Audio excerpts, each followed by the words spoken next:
syempre dapat may managot doon sa may managot talaga kasi maraming Pilipino yung naghihirap. Kaya talaga nila na ganun na lang, nagpapakita nila sa tao na ganito, kumikilos kami. Pero at the end of the day, wala naman nananagot, di ba?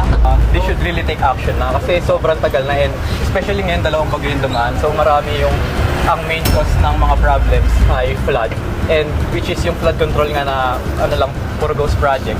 So marami ring naapektuhan dahil doon. Kaya dapat they should take action na kung sino dapat yung managot sa mga problema.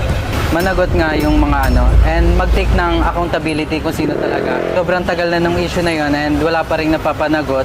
Tapos hanggang sa pinapabayaan na lang nila hanggang sa makalimutan uli. Bale, nagre-repeat lang uli yung cycle katulad sa mga nakaraang administrasyon.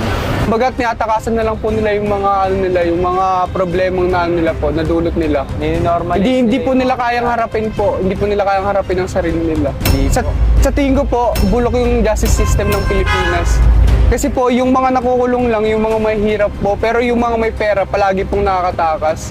Wala pa rin pong nagagawang action. Ngayon na naulit na naman, hindi na naman po naging prepared ulit sa ganito pong klase ng issue. Yung parang panugutin muna yung dapat managot. Tapos, parang pakinggan nila yung mga hinaing ng mga tao kasi parang nagiging voiceless, parang nagiging bingi sila sa mga gusto mangyari. Although valid naman yung sinasabi.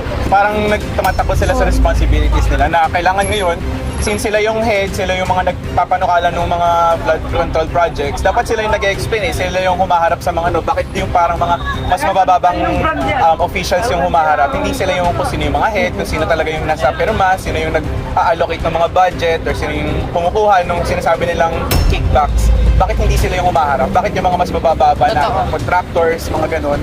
Ikulong nga po talaga yung mga kurakot. Kasi hanggang ngayon po, di ba, nasa labas pa rin sila. Parang wala pong ginagawa yung gobyerno ngayon. They should really take action. Wala naman nananagot. Take ng accountability. Panugutin muna yung dapat managot. Sana po hindi po kayo patulogin ng mga niyo po kasi dahil pong namatay.